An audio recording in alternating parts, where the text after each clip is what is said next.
E aí, tudo bem? Seja muito bem-vinda e muito bem-vindo a mais um vídeo do canal do Estúdio Arranhador.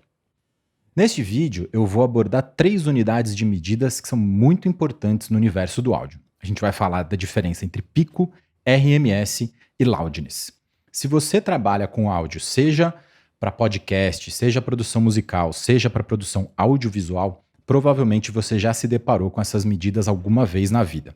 Pode ser que você tenha preparado um áudio para mandar para o Spotify, por exemplo, e se deparou com a medida de menos 14 LUFS. Ou, se você trabalha para audiovisual, você recebeu algum spec sheet dizendo que você tinha que trabalhar em menos 23 LUFS ou menos 27 LKFS, como faz, por exemplo, o Netflix. E se você já se deparou com essas medidas e não sabe direito o que elas são, o vídeo vai falar exatamente sobre essas diferenças básicas.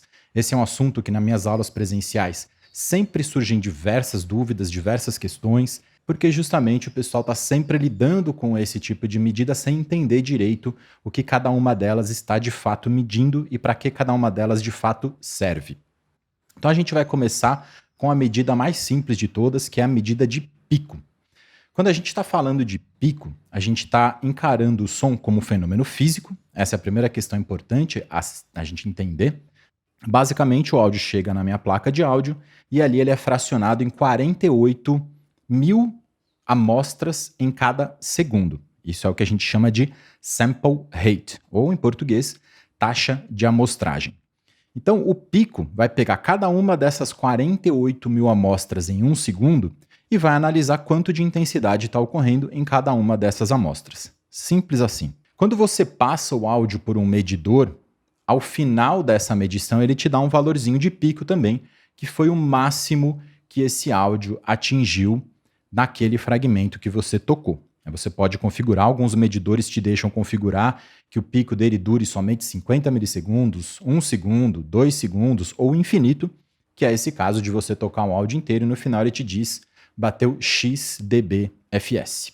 A medição de pico ela serve basicamente para quando você vai calibrar um sistema para gravar, ou seja, fazer a estrutura de ganho.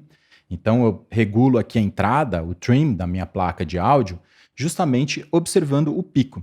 O objetivo, quando a gente faz isso, é que o áudio não esteja nem fraco o suficiente para estar muito perto do ruído, que todo equipamento tem, seja digital, analógico, seja amador, seja profissional, todo equipamento tem ruído. E quando você grava muito perto do ruído, qual que é o grande problema? Depois você vai ter que dar ganho nisso para poder escutar esse áudio adequadamente. Quando você der ganho, seu áudio, no caso a minha voz, está aqui, o ruído está aqui embaixo. Quando eu dou ganho, o ruído vem junto com a voz. E eu não quero isso. Eu quero evitar ao máximo que esse ruído de fundo venha junto com a minha voz. Então o que eu faço? Eu gravo mais perto do topo do sistema. Só que eu não posso também gravar muito perto do topo, porque se de repente eu me empolgo um pouco, falo algo com mais ênfase, mais força, eu clipo esse áudio. Clipar significa passar do limite máximo do sistema, que no caso dos sistemas analógicos é acima de 0 e no caso dos sistemas digitais é 0. Nos sistemas digitais a gente chama de escala full scale e é justamente a escala em que o 0 é o limite máximo, é o topo do sistema, de 0 não passa. Se você não sabe direito o que é um áudio clipado, quais são os problemas que um áudio clipado pode ter, eu fiz um vídeo sobre noise reduction em que eu abordo esse tema. Acessa lá o vídeo e veja quais são os problemas de um áudio clipado, que é um áudio que dificilmente vai conseguir ser corrigido adequadamente. Só que o pico tem um problema, né? A gente vai agora escutar 2 áudios que na verdade são a mesma gravação, mas que estão com valores de pico diferentes um do outro. Eu vou tocar esses áudios com a tela toda embaçada aqui para que você não veja, porque o visual nesse caso pode atrapalhar a sua percepção auditiva. Então eu quero que você apenas escute esse áudio para que você procure identificar qual dos dois está soando mais forte para você. Vamos lá.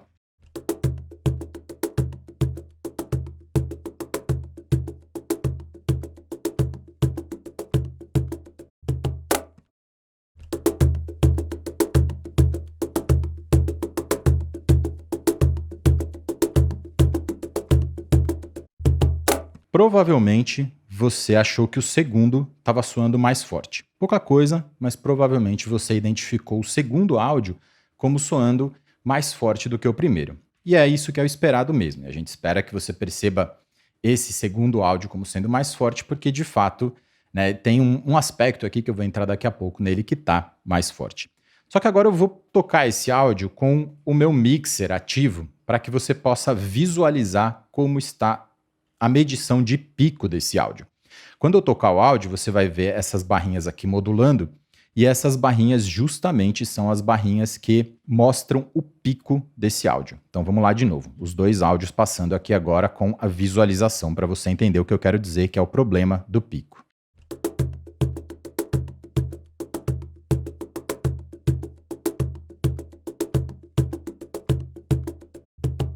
Então o que você viu aí? Que o pico ele ficou oscilando, né? Esse medidor aqui no caso, ele vai atualizando a cada X milissegundos.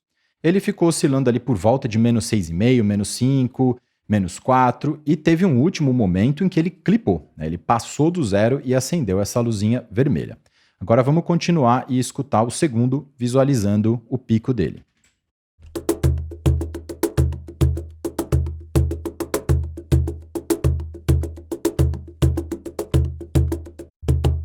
Então o segundo áudio, ele claramente está com um pico mais fraco do que o primeiro. E quando a gente olha aqui agora na waveform, a gente consegue visualizar isso. Ó, esse pico aqui, bem mais forte do que todos os picos que estão aqui na medição do segundo áudio. Esse outro pico aqui também mais forte.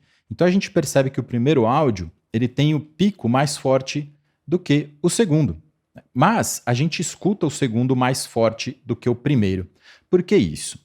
Porque a medição de pico ela é rápida demais para a nossa percepção. A nossa percepção, a janela perceptual da nossa sensação de presente, que é o que a gente escuta, ela é mais longa do que a janela que o medidor de pico usa, que é 1 dividido por 48 mil segundos, nesse caso específico dessa gravação. Pode ser 1 dividido por 44.100, se você usa um sample rate de 44.1K.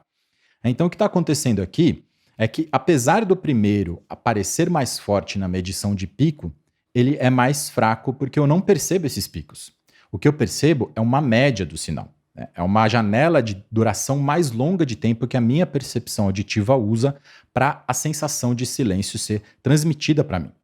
Então, o segundo áudio aqui, dá para ver, se a gente olha a onda, que ele está mais gordinho. Né? A gente comparando esse pico aqui, que é o primeiro, com esse pico aqui, a gente percebe que aqui tem mais gordura nesse áudio, né? Como se a área que o waveform ocupa fosse maior do que no caso do primeiro.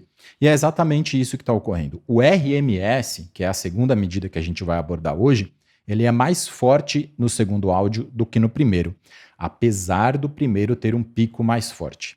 O RMS transmite para mim um valor mais fiel ao que eu escuto do que o pico. Não que o pico não seja importante, a gente já abordou. O pico é importante para eu ver se o áudio está clipando. Nesse caso aqui, o primeiro, ele clipa. E é importante eu ver isso, porque eu preciso tratar esse clipping. Né? Ao clipar aqui, ele está distorcendo. E eu não quero essa distorção. Então, o segundo caso, a gente vê que ele não clipa, ele fica ali o tempo inteiro em menos 3,5 em cada um dos dois canais, que resulta menos 6,5 nos dois canais juntos, que foi o que a gente viu ali. E nesse caso, ele está com RMS mais forte. Como que eu sei que o RMS está mais forte? Primeiro, porque eu estou escutando. Segundo, porque eu vejo aqui na waveform, mas eu posso analisar isso. Então, o Audition tem uma coisa bem legal para analisar, que são as estatísticas de amplitude. Então, vim aqui para o modo Waveform, selecionei o áudio, venho aqui no Window Amplitude Statistics. E aqui ele vai me dizer algumas coisas bem interessantes sobre esse áudio. Primeiro, o pico. Né? A amplitude de pico nesse áudio chegou a 5,67 decibéis, acima do zero. Ele clipou quase 6 decibéis, é bastante. E aqui a gente olha a parte do RMS, que é a parte que a gente está interessado agora nesse segundo momento do vídeo. O RMS aqui bateu no total, nesse áudio, por volta de menos 22 aqui na média. E a média do áudio inteiro ficou em menos 33, mais ou menos. Então é bem mais abaixo do que o pico. O pico estava batendo lá em 5, enquanto a média estava lá em menos 21 no total, né, o mais forte. E na média total do áudio, né, somando do começo ao fim e fazendo essa média dos picos, que é isso que o RMS faz, né, a tradução de RMS é Root Mean Square, ou raiz média quadrática. Basicamente, o que faz o RMS é somar os vários picos e fazer uma média quadrática disso. Então, a média do áudio todo é menos 33. Quando a gente analisa aqui o segundo áudio, a gente vê que o pico dele está batendo em menos 3,48 no canal esquerdo, menos 3,37 no canal direito, o que é bem mais baixo, né? Se a gente pensar que o canal direito do som 1 passou 5 decibéis, aqui ele está menos 3, então são 8 dB de diferença de pico, é bastante. E o RMS aqui ó, bate em menos 16 no total e menos 24 na média. Enquanto o primeiro som batia menos 33, aqui ele bate menos 24. Ou seja, tem uma diferença bem grande de RMS dos dois sons. Por isso, a gente escuta o segundo som mais forte do que o primeiro, mesmo que o primeiro tenha um pico mais forte do que o segundo. Então é isso que o RMS faz. Ele permite que a gente tenha uma medição mais próxima daquilo que a gente escuta. Diferente do pico, que é uma medição muito útil para analisar qual é a intensidade de entrada de um áudio na estrutura de ganho da gravação ou para você monitorar a sua mixagem para ver se ela não está clipando, para ver se ela não está passando do valor máximo que o sistema consegue reproduzir e com isso está clipando. Essas são as duas medições básicas que encaram ainda o som como um fenômeno físico. Apesar de o RMS estar levando em conta a minha percepção de alguma maneira por conta dessa janela temporal mais longa, ainda assim é o som como fenômeno físico que está sendo encarado. E o RMS também tem um problema. Então agora a gente vai escutar 5 trechos, 5 áudios aqui diferentes.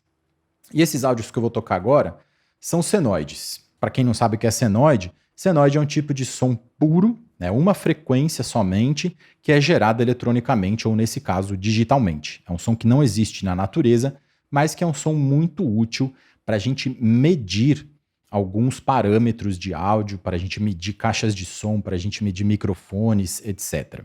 E também é muito útil na música eletrônica. O Stockhausen, por exemplo, usa muito esse tipo de som. A Sachiko Emi, uma artista noise japonesa, também usa muito esse tipo de som nas composições dela. Então a gente vai escutar aqui 5 senoides. Eu também vou borrar a tela para que você não veja isso, não atrapalhe a sua percepção. E o objetivo é o mesmo, identificar qual está soando mais forte para você. Vamos lá.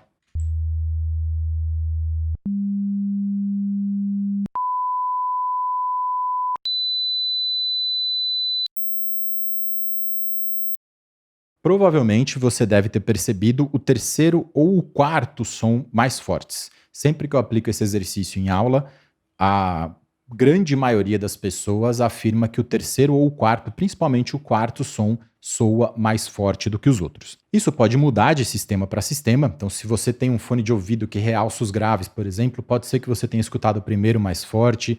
Se o seu fone de ouvido ou o seu sistema não reproduz grave, mas reproduz muito bem o médio grave, pode ser que você tenha escutado o segundo mais forte, mas em geral o terceiro e o quarto sons são escutados como mais fortes do que os outros. Por que isso? Vamos ver aqui como estão as waveforms desse áudio e vamos comparar as estatísticas de amplitude de cada um para identificar se existe alguma diferença de pico e RMS. Então, olhando as formas de onda aqui, a gente vê que todas têm o mesmo desenho, todas elas. Olhando aqui de longe parece que é tudo igual.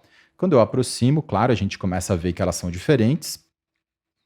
E a diferença aqui está no âmbito da frequência. Então a gente consegue ver aqui a primeira, que é 80 Hz, eu consigo ver os picos e os vales. Depois 200 Hz eu já consigo ver bem menos essa distância, porque é uma frequência mais rápida.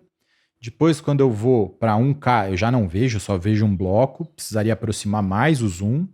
Depois, quando eu vou para 4K, mesma coisa, e 17K, que é o último som, que talvez você nem tenha escutado. Se você está assistindo esse vídeo em baixa qualidade, o MP3 que o YouTube transmite já cortou isso, e pode ser que o seu fone não reproduza ou que o seu ouvido já não tenha mais sensibilidade para essa região de frequência. Isso é comum. A gente vai trabalhando muito com áudio, vai muito em festa, convive muito com sons muito altos, e isso destrói essa nossa região, a sensibilidade nos agudos, como esse de 17K.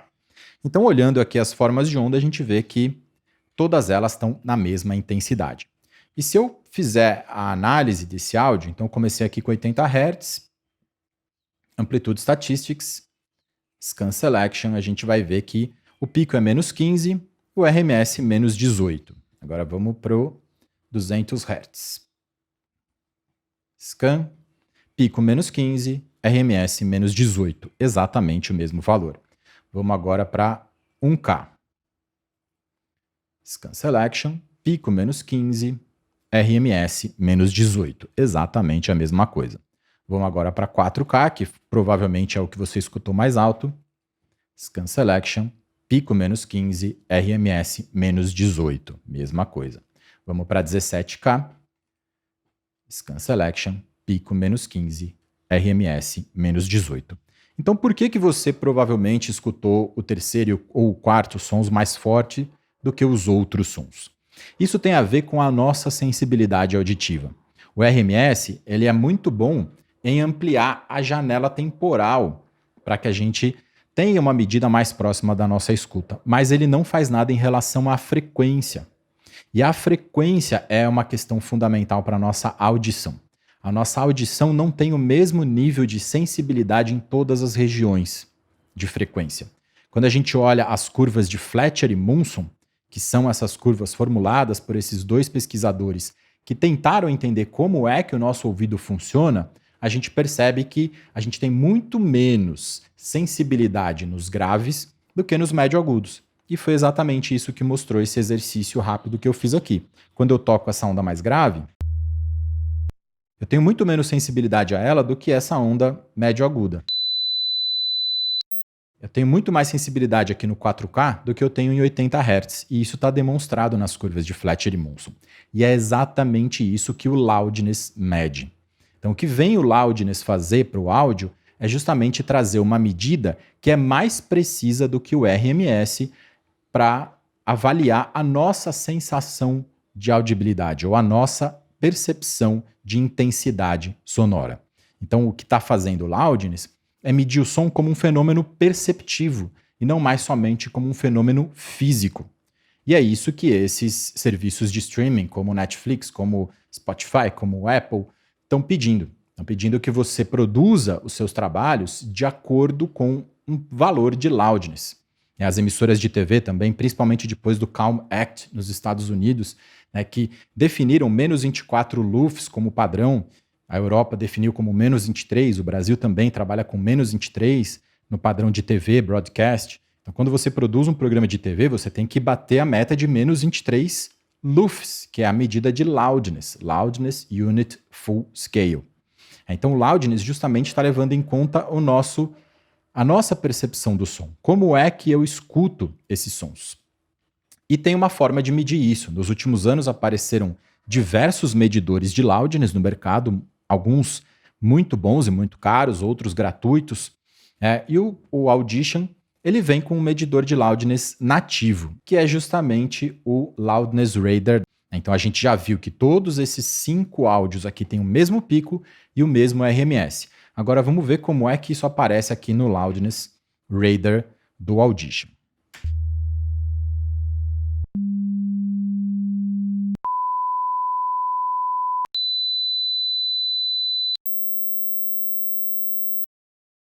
Então você pode ver aqui no gráfico que o 80 Hz ficou aqui nesse espaço do desenho, depois 200 Hz aqui, depois 1K e 4 e 17K ficaram aqui em cima, ou seja, o medidor de loudness, diferentemente do medidor de RMS pico, ele está levando em conta como eu escuto esses áudios. E está apontando para mim que alguns estão mais fortes do que outros na minha audição, e não como fenômeno físico. Eu vou tocar de novo esses áudios e agora eu vou ficar com o mouse aqui acompanhando essa régua que está do lado de fora, que é a régua que está medindo o loudness momentâneo, o loudness daquele fragmento específico. Vamos lá.